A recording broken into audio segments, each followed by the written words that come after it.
no reducir la generación de emisiones de dióxido de carbono en el país, los fenómenos naturales como huracanes, frentes fríos o tormentas incrementarán su impacto en las zonas costeras del país. Los expertos piden homologar los impuestos verdes. Vamos a platicar con César Pindado. Él es director de Environmental Resources Management México. ¿Cómo estás, César? Buenas tardes. Un saludo, Darío. Muy bien, muchísimas gracias. Un saludo También, a la audiencia también. también te saluda Rogelio Varela, César. Saludos, César. Rogelio, un saludo. Igualmente. Un país como México, ¿a qué se expone considerando pues, este principio de la no reducción de las emisiones de dióxido de carbono y el incremento pues, de estos fenómenos? Pues yo diría que no solo en México. O sea, todos estos temas y los impactos del cambio climático afectan a nivel global. Pero si hablamos de México, pues tenemos que decir que los desastres naturales se multiplicaron por 5 en los últimos 50 años. Los daños económicos asociados a los desastres naturales exactamente igual. Se multiplicaron por 8 en los últimos 50 años. Entonces, la realidad que estamos viendo, no solo en México, como digo, sino también a nivel global, es que el impacto de las emisiones que estamos emitiendo cada vez es mayor. El último informe del panel intergubernamental de cambio climático es clarísimo. Indica que ya hemos subido la temperatura del planeta en 1,1 grados, cuando en el Acuerdo de París de 2015 nos comprometimos a dejarlo en 1,5 grados a final del siglo. Eso quiere decir que hemos avanzado tremendamente rápido y que tenemos que hacer unos esfuerzos enormes a nivel global, también en México, para reducir las emisiones y no incrementarlas mucho más. Como ven, el margen que tenemos es realmente mínimo, ¿no? Sí, César. Oye, ¿y cuál es el nivel de cumplimiento de México en estos acuerdos de París que, por lo que tú nos mencionas, pues han sido insuficientes también? Sí, tengo que decir que a nivel global eh, los compromisos están ahí, las contribuciones determinadas a nivel nacional de todos los países están puestas sobre la mesa, pero en general no se está llegando. Y es el caso de México también, que ratificó las contribuciones determinadas a nivel nacional, pero la realidad es que todavía estamos lejos, ¿no? Tenemos que hacer un esfuerzo tremendo para conseguir a nivel global reducir las emisiones, pues casi un 50% en 2030, falta bastante poco, y deberíamos ser neutros o aproximadamente neutros a nivel global en 2050, ¿no? Entonces, eh, la realidad es que tenemos que hacer mucho, mucho más esfuerzo. Pero independientemente de los compromisos de México como país, tenemos que tener en cuenta algo muy importante y son los requerimientos hacia las empresas.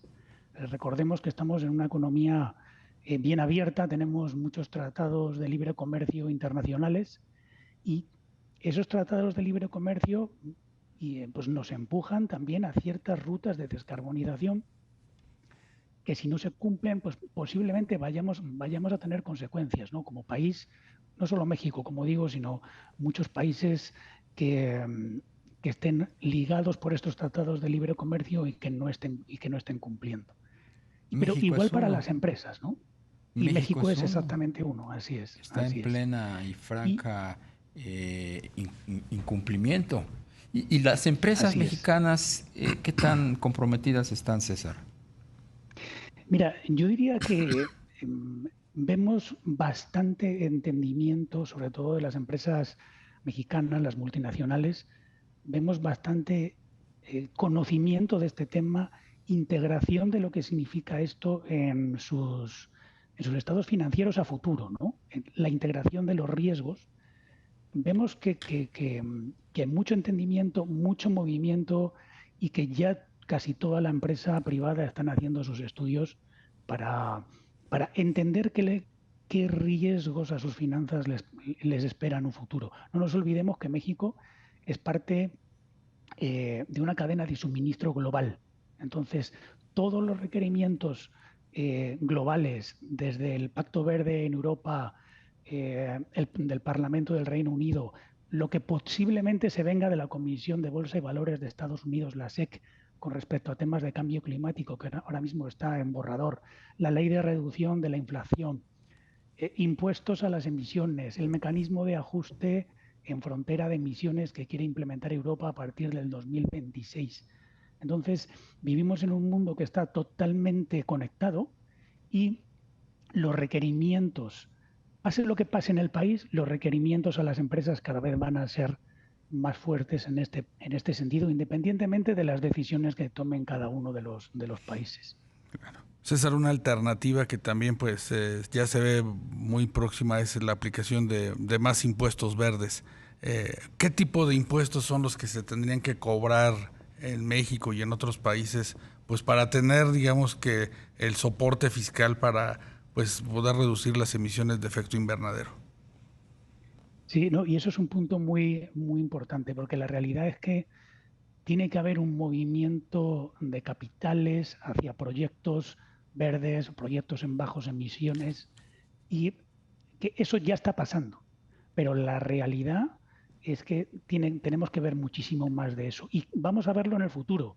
O sea, solo con decir que en México se multiplicó por 18 los bonos con etiquetas sostenibles desde el 2015. Se multiplicó por 18.